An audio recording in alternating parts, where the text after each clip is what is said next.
Assalamualaikum warahmatullahi wabarakatuh. Perkenalkan, nama saya Abdul Rahim. Saya dari Prodi Pendidikan Masyarakat Reguler A. Jadi di sini saya akan membuat video tugas matkul mata kuliah komunikasi pendidikan. Jadi soal yang pertama yaitu model proses komunikasi dan komponennya. Jadi di sini tuh ada 6. Yang pertama tuh ada komunikator, ada pesan, saluran, komunikan, umpan balik, dan gangguan. Nah, yang pertama tuh komunikator. Komunikator itu apa? Komunikator itu pihak yang mengirimkan pesan, memiliki tujuan tertentu, serta memiliki cara menyampaikan informasi. Kedua, ada pesan. Pesan itu isi atau informasi yang disampaikan baik berupa kata-kata, gerakan tubuh, maupun media visual. Yang ketiga, saluran. Saluran ini sarana yang digunakan untuk menyampaikan pesan dalam komunikasi. Nah, saluran ini dapat berupa lisan, tulisan, audio, visual, atau media digital. Yang keempat, komunikan. Komunikan ini pihak yang menerima pesan, ia berperan dalam menafsirkan atau memaknai pesan berdasarkan pengetahuan, pengalaman, dan kondisi psikologi. Yang kelima, feedback atau umpan balik. Nah, feedback umpan balik ini adalah respon yang diberikan oleh komunikan terhadap pesan yang diterima. Nah, terakhir, noise atau gangguan. Nah, gangguan noise ini faktor yang menghambat atau mengganggu kelancaran penyampaian pesan, baik secara fisik, psikologis, semantik, maupun lingkungan. Nah, di sini ada beberapa penerapan komponen-komponen komunikasi dalam konsep pembelajaran. Yang pertama itu ada komunikator, contohnya guru. Guru ini bertindak sebagai pengirim pesan. Ia menyampaikan materi pembelajaran baru, menentukan tujuan pembelajaran, serta mengatur strategi penyampaian agar siswa mulai memahami pembelajaran. Yang kedua, pesan. Contoh itu kayak materi pembelajaran baru. Nah, contoh itu kayak isi komunikasi materi pembelajaran yang sedang diajarkan, misalnya konsep matematika, IPA, bahasa Indonesia, sejarah, atau keterampilan tertentu. Pesan dapat berupa penjelasan, contohnya ilustrasi atau penugasan. Terus yang ketiga ada saluran, seperti atau media. Nah, cara guru menyampaikan materi, contohnya guru dapat menggunakan berbagai saluran, misalnya slide PowerPoint, video pembelajaran, atau yang lain. Terus ada komunikan, contoh itu peserta didik. Nah, kayak siswa menjadi penerima pesan, mereka menafsirkan materi baru berdasarkan pengetahuan awal, minat belajar, fokus perhatian, kondisi emosional. Terus yang kelima, feedback. Contoh itu di respon siswa. Nah, kayak feedback dapat berupa tuh siswa mengganggu atau bertanya kepada guru, lalu guru menjawab. Nah, terus ada noise atau gangguan, faktor penghambat proses pembelajaran, seperti kayak berbagai gangguan atau muncul gangguan fisik, gangguan psikologi, dan lain. Selanjutnya soal kedua, yaitu tujuan utama dan fungsi komunikasi sosial. Nah, jadi pertama tuh tujuan utama komunikasi sosial ini pertama tuh membangun pemahaman bersama. Nah, seperti komunikasi sosial membuat individu atau kelompok saling memahami nilai, norma, ide, dan informasi agar tercipta hubungan sosial yang harmonis. Terus yang kedua tuh ada menjalin dan memelihara hubungan sosial, seperti komunikasi, manusia dapat berinteraksi, bekerja sama, dan menjaga ikatan emosional dalam masyarakat. Terus yang ketiga, mengatur dan mengkoordinasikan tindakan sosial. Kayak tujuan ini tuh membantu masyarakat berfungsi secara teratur, misalnya dalam kerjasama mengambil keputusan atau penyelesaian konflik. Terus yang keempat tuh mentransmisikan nilai dan budaya. Jadi komunikasi ini menjadi sarana pewarisan nilai, norma adat istiadat, dan budaya dari satu generasi ke generasi berikutnya. Nah, ini ada fungsi utama komunikasi sosial.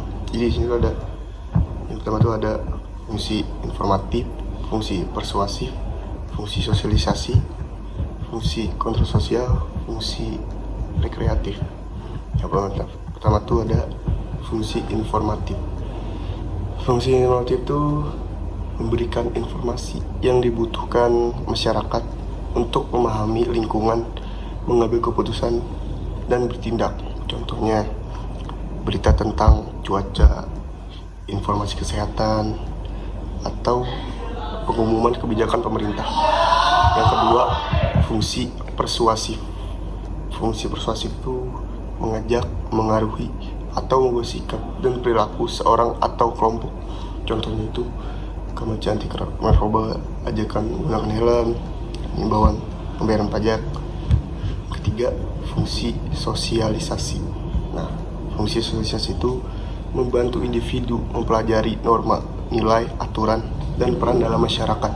Contohnya, pendidikan karakter di sekolah. Terus yang keempat, fungsi kontrol sosial. Fungsi kontrol sosial itu seperti melakukan pengawasan terhadap perilaku individu di masyarakat agar tetap siswa sesuai norma. Contoh itu kayak teguran masyarakat kepada warga yang melanggar aturan. Terus terakhir ada fungsi rekreatif. Fungsi rekreatif itu memberikan hiburan dan kesenangan bagi individu maupun masyarakat. Contohnya acara musik, konten komedi, film, atau penunjukan seni budaya. Terus ada contoh penerapan salah satu fungsi dalam pendidikan masyarakat. Jadi di sini saya bakal ngambil di fungsi persuasif dalam kampanye kesehatan masyarakat. Itu contohnya itu kayak kampanye pencegahan demam berdarah. Nah, itu ada peran penting fungsi persuasif itu kayak mengubah sikap masyarakat dari tidak peduli menjadi waspada atau peduli, dan mendorong masyarakat membersihkan mandi, gotong royong. Dapat memotivasi ibu rumah tangga juga untuk rutin memeriksa tempat penampungan air di rumah. Nah, selanjutnya soal nomor 3. Nah, jadi soal nomor 3 ini definisi dan perbedaan antara komunikasi intrapersonal dengan intrapersonal. Nah, jadi yang pertama tuh komunikasi intrapersonal. Definisi itu sendiri, komunikasi intrapersonal itu proses komunikasi yang terjadi dalam diri seseorang dengan mencakup dialog batin, pikiran, penilaian, dan refleksi. Nah, kemudian komunikasi interpersonal. Komunikasi interpersonal tersendiri ini pertukaran pesan antara dua orang atau lebih melalui kata-kata, ekspresi wajah, bahasa tubuh, atau media. Jadi perbedaan utama itu antara komunikasi interpersonal dengan interpersonal tuh, komunikasi interpersonal itu terjadi dalam diri sendiri seperti refleksi, evaluasi diri. Terus komunikasi interpersonal tuh terjadi antara dua orang atau lebih seperti percakapan, diskusi, konsultasi, dan ngobrol. Terus pentingnya komunikasi interpersonal dalam pendidikan dan pengembangan diri. Komunikasi interpersonal itu sangat penting karena yang pertama tuh membantu siswa memahami dan mengatur emosi. Siswa yang mampu mengenali rasa takut, cemas, atau bingung.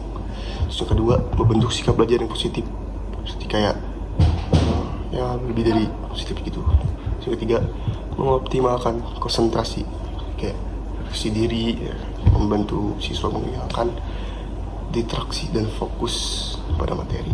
Terus yang keempat, mendukung pengambilan keputusan, misalnya memilih strategi belajar yang tepat, memutuskan prioritas, atau menentukan langkah memecahkan masalah. Yang kelima, membangun rasa percaya diri. Ketika seseorang yang menyadari kekuatan dan kelemahannya, ia lebih siap menghadapi tantangan akademik. Seperti itu. Contoh spesifiknya tuh dampak komunikasi interpersonal pada pembelajaran sosial yang korek tuh, seorang siswa sedang mempelajari materi matematika yang sulit, misalnya persamaan kuadrat. Selanjutnya soal nomor keempat. Soalnya itu pentingnya komunikasi interpersonal yang efektif. Komunikasi interpersonal yang efektif yang sangat krusial karena yang pertama tuh membangun hubungan sosial yang sehat. Membangun hubungan sosial yang sehat itu komunikasi yang jelas, terbuka, dan saling menghargai membuat hubungan ini antara individu menjadi harmonis, baik di keluarga, sekolah, maupun masyarakat. Yang kedua, meminimalkan kesalahpahaman. Nah, dengan komunikasi yang baik, pesan yang disampaikan lebih mudah dipahami sehingga konflik atau miskom itu dapat dihindari. Yang ketiga, mendukung kerjasama dan kolaborasi. Dalam dunia pendidikan, guru, siswa, orang tua, dan staf sekolah atau sebagainya itu tuh dapat bekerja sama dengan lebih baik jika mereka saling berkomunikasi secara efektif. Nah, yang keempat, meningkatkan efektivitas pembelajaran. Jadi meningkatkan efektivitas pembelajaran ini, siswa akan lebih mudah memahami instruksi guru dan dapat bertanya dengan nyaman dan merasa dihargai. Ini meningkatkan motivasi belajar dan hasil akademik. Yang kelima, memperkuat dukungan emosional. Komunikasi interpersonal ini yang empatik membantu seseorang merasa didengar dan dipahami, terutama ketika menghadapi masalah. Jadi di sini tuh selanjutnya ada 3 kualitas atau keterampilan untuk komunikasi interpersonal yang efektif. Nah, jadi itu ada yang pertama ada empati, ada active listening atau mendengar secara aktif. Yang ketiga ada keterbukaan dan kejujuran. Jadi mendapatkan empati. Empati itu kemampuan memahami perasaan, perspektif dan kondisi emosional orang lain tanpa menghakimi. Terus active listening atau mendengarkan secara aktif. Itu tuh mendengarkan dengan penuh perhatian, memberikan respon yang tepat, dan memahami isi dan emosi pesan serta tidak menyela. Itu yang ketiga, keterbukaan dan kejujuran. Nah, keterbukaan dan kejujuran ini bersedia menyampaikan informasi secara jelas, jujur, dan apa adanya, serta terbuka pada umpan balik. Selanjutnya tuh ada analisis salah satu kualitas tersebut. Nah, jadi saya akan memilih kualitas yaitu empati. Nah, kenapa saya memilih empati? Ini dapat mengaruhi dinamika diskusi antara seorang konselor dan siswa. Jadi empati itu bisa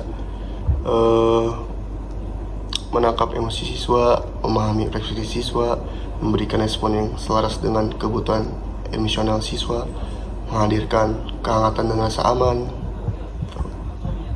Jadi di sini ada dampak empati terhadap dinamika diskusi konselorsi. Nah, jadi dampak empati terhadap dinamika diskusi itu menciptakan rasa aman bagi siswa. Nah, siswa yang sedang menghadapi masalah akademik sering merasa malu, merasa cemas, dan takut disalahkan. Itu. Soal yang terakhir, yang kelima. Karakteristik utama komunikasi kelompok. Nah, jadi komunikasi kelompok ini adalah proses pertukaran pesan antara 3 orang atau lebih yang berinteraksi secara struktur seperti ya komunikasi pada kerja kelompok. Nah, karakteristik utamanya itu ada 5. Yang pertama tuh memiliki tujuan bersama, adanya struktur peran. Yang ketiga, pola interaksi lebih kompleks. Yang keempat, norma kelompok. Yang kelima, ketergantungan antar anggota. Jadi pertama tuh ada memiliki tujuan bersama. Memiliki tujuan bersama tuh kelompok bekerja untuk mencapai sasaran tertentu. Ya misalnya menyelesaikan tugas presentasi. Itu tuh tujuan dari komunikasi kelompok atau kelompok. Yang kedua tuh adanya struktur peran. Nah, jadi setiap anggota kelompok ini memiliki fungsi atau kontribusi atau ya baik formal atau informal, saling membantulah kayak berkontribusi, semuanya jangan saling mengandalkan. Yang ketiga, ada pola interaksi lebih kompleks. Nah, pola interaksi lebih kompleks ini pesan tidak hanya mengalir satu lawan satu, tetapi menyebar ke banyak anggota sekaligus membentuk dinamika yang lebih rumit daripada percakapan dua orang. Terus yang keempat, norma kelompok. Norma kelompok biasanya membentuk aturan atau tertulis maupun tidak tertulis tentang bagaimana cara berkomunikasi, membuat keputusan, dan menyelesaikan konflik tersebut. Nah, nomor 5 tuh ketergantungan antara anggota. Nah, ini nih. Jadi ketergantungan antara anggota ini keberhasilan kelompok bergantung pada kontribusi masing-masing kepada anggota-anggota, sehingga komunikasi harus saling mendukung gitu, tergantung.